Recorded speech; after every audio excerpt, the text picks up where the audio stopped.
Good morning प्यारे बच्चों। इस वीडियो में आज हम करेंगे क्लास 9th की वर्कशीट 11। इस वर्कशीट का टॉपिक है परिमाप और क्षेत्रफल। तो सबसे पहले हम करेंगे परिमाप। परिमाप क्या होता है? परिमाप जो है दो शब्दों से मिलके बना है, परि जमा माप। परि का अर्थ है चारों ओर, माप का अर्थ है मापना। तो यानी किसी भी आकृति के चारों ओर मापना वो क्या कहलाता है? परिमाप कहलाता है। तो परिमाप की डेफिनेशन क्या हुई? किसी आकृति के सभी भुजाओं के माप को परिमाप कहते हैं। आइए हम एक उदाहरण से समझते हैं। सबसे पहले मैंने लिया है आयत। आयत का परिमाप। तो यहाँ पे मैंने एक आकृति बनाई हुई है जो कि आयत है। आयत क्या होती है? आयत जिसमें आमने सामने की भुजा बराबर होती है। तो यहाँ पे मैंने लंबाई ली है 5 सेंटीमीटर, चौड़ाई ली है 3 सेंटीमीटर। क्योंकि आयत में आमने सामने की भुजा बराबर होती है, तो अगर ये 5 है तो इसका मतलब ये भी कितनी होगी? 5। और अगर ये 3 है तो ये भी कितना होगा? 3। तो हमें इस आकृति का परिमाप निकालना है। तो परिमाप मैंने आपको बताया था कि सभी भुजाओं के माप को परिमाप कहते हैं। तो यहाँ पे कितनी भुजाएं हैं? 4 भुजाएं हैं। तो इसका परिमाप कैसे निकालेंगे? तो इन चारों भुजाओं के माप को हम जोड़ देंगे। जैसे ये, इसकी लंबाई कितनी है? 5, ये कितना है? 3, ये कितना है? 5 और ये 3। तो आयत का परिमाप क्या हुआ? 5 जमा 5 जमा 3 जमा 3। इनको हम सॉल्व करेंगे तो कितना आएगा? 16 सेंटीमीटर। ठीक है। तो यानी किसी भी आकृति का अगर हमें परिमाप निकालना है तो हम क्या करेंगे? सिंपली बस उसकी भुजाओं के माप को जोड़ देंगे। तो आयत के परिमाप का फॉर्मूला भी है हमारे पास। वो क्या है? 2 गुना लंबाई जमा चौड़ाई। क्योंकि देखो 2 तो लंबाई आती हैं इसमें और 2 चौड़ाई आती हैं, इसलिए फॉर्मूला क्या बना हमारा? 2 ब्रैकेट स्टार्ट लंबाई जमा चौड़ाई। ठीक है। फिर सेकंड हमारा है वर्ग का परिमाप। वर्ग क्या होता है? वर्ग होती है जिसमें चारों भुजाएं बराबर होती हैं। तो मैंने यहाँ पे एक आकृति ये बनाई हुई है जिसकी चारों भुजाएं मैंने कितनी ली हैं? 3 सेंटीमीटर। तो इस वर्ग का परिमाप क्या होगा? सिंपली हमने क्या करना है? इन चारों भुजाओं के माप को जोड़ देना है। तो परिमाप क्या होगा? 3 जमा 3 जमा 3 जमा 3। कितना हुआ? 12 सेंटीमीटर। ठीक है। तो वर्ग का परिमाप कितना आया हमारे पास? 12 सेंटीमीटर। अब वर्ग के परिमाप का भी हमारे पास क्या है? फॉर्मूला है। फॉर्मूला क्या होगा? 4 गुना भुजा। भुजा यहाँ पे हमारी कितनी है? 3 है। तो आंसर आ जाएगा हमारा 4 गुना 3 मतलब 4 3 12 यानी 12 सेंटीमीटर। तीसरा है हमारे पास त्रिभुज का परिमाप। त्रिभुज का परिमाप, यहाँ पे मैंने एक त्रिभुज बनाई हुई है।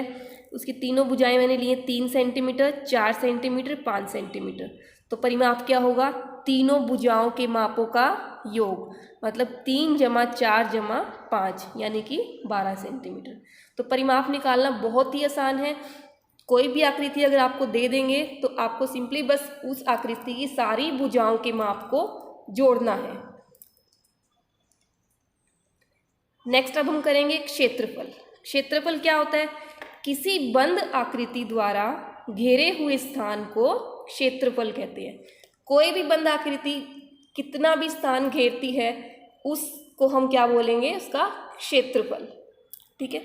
तो नीचे दिए गए प्रश्नों को उत्तर देने के लिए आपको उसमें क्षेत्रफल निकालना होगा या फिर परिमाप निकालना होगा, ये आपको बताना होगा। जैसे सबसे पहला है, एक श्यामपट्ट कितनी जगह घेरता है? जो ब्लैक बोर्ड होता है वो कितनी जगह घेरेगा? अब यहाँ पे स्थान की बात हो रही है तो यहाँ पे क्या आएगा? हम किसकी बात करेंगे? यहाँ पे हम बात करेंगे क्षेत्रफल की। दूसरा है, एक आयताकार फूलों की क्यारी के चारों ओर बाड़ लगाने के लिए आवश्यक तार की लंबाई। देखो हम एक आयताकार फूलों की क्यारी के चारों ओर तार लगानी है, यानी चारों भुजाओं पे हमें तार लगानी है। तो इसमें हम किसकी बात कर रहे हैं? परिमाप की। तीसरा, एक तिकोना पार्क के चारों ओर 2 बार चक्कर लगाने पर आप कितनी दूरी तय करेंगे? तो दूरी तय करने की बात हो रही है, तो इसमें भी हम क्या निकालेंगे? परिमाप। फोर्थ है, एक आयताकार स्विमिंग पूल को ढकने के लिए आपको कितने प्लास्टिक शीट की आवश्यकता होगी? अब यहाँ पे देखो, स्विमिंग पूल को ढकना है और उसके लिए हमें प्लास्टिक शीट की आवश्यकता है। तो इसमें हम क्या निकालना होगा? क्षेत्रफल। इसमें क्या निकालेंगे हम? क्षेत्रफल। ठीक है। अब नेक्स्ट हम करते हैं आयत का क्षेत्रफल। आयत मैं आपको बता चुकी हूँ क्या होती है, जिसमें आमने सामने की भुजा बराबर होती है।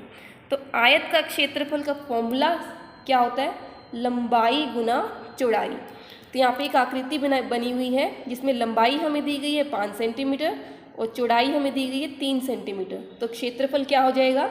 लंबाई गुना चौड़ाई यानी 5 गुना 3 यानी 15 वर्ग सेंटीमीटर। 15 वर्ग सेंटीमीटर को हम ऐसे भी लिख सकते हैं या फिर हम इसको ऐसे लिख सकते हैं। ठीक है। अब हम निकालेंगे वर्ग का क्षेत्रफल। वर्ग के क्षेत्रफल का फॉर्मूला होता है भुजा गुना भुजा। तो यहाँ पे मैंने एक वर्ग बनाया हुआ है और भुजा ली हुई है 3 सेंटीमीटर। तो इसका एरिया कितना हो जाएगा? 3 गुना 3 यानी कि 9 सेंटीमीटर वर्ग। थर्ड है त्रिभुज का क्षेत्रफल। इसका फॉर्मूला क्या होता है? 1/2 गुना आधार गुना ऊंचाई। तो यहाँ पे एक त्रिभुज बनाई हुई है जिसमें आधार है 4 सेंटीमीटर, ऊंचाई है 3 सेंटीमीटर। तो इसका क्षेत्रफल क्या हो जाएगा? 1/2, आधार मतलब 4, ऊंचाई मतलब 3। तो 2 एकम 2, 2 दूनी 4। तो कितना आंसर आ जाएगा हमारा? 6 वर्ग सेंटीमीटर। ठीक है। अब एक त्रिभुज मैंने और बनाई हुई है, इसका हमें परिमाप व क्षेत्रफल निकालना है। त्रिभुज दी गई है ABC। इसकी 3 भुजाएं हैं 5 सेंटीमीटर, 6 सेंटीमीटर और 5 सेंटीमीटर। और इस त्रिभुज की ऊंचाई कितनी है? 4 सेंटीमीटर। तो सबसे पहले हम इसका परिमाप निकालते हैं। परिमाप निकालना बहुत आसान है। क्या करना है? सिर्फ जो त्रिभुज की तीनों भुजाएं हैं उनके माप को जोड़ना है। मतलब 5 जमा 5 जमा 6 यानी कि 16 सेंटीमीटर। अब निकालते हैं इसका क्षेत्रफल। त्रिभुज ABC का क्षेत्रफल बराबर है 1/2 आधार गुना ऊंचाई। आधार है 6 और ऊंचाई कितनी है? 4। तो इसको सॉल्व करेंगे तो हमारा आंसर कितना आएगा? 12 सेंटीमीटर स्क्वायर। ठीक है। तो ऐसे आप परिमाप और क्षेत्रफल निकाल सकते हो। आपकी वर्कशीट में कुछ अनसॉल्व्ड क्वेश्चन दिए गए हैं, वो आपको सॉल्व करने हैं।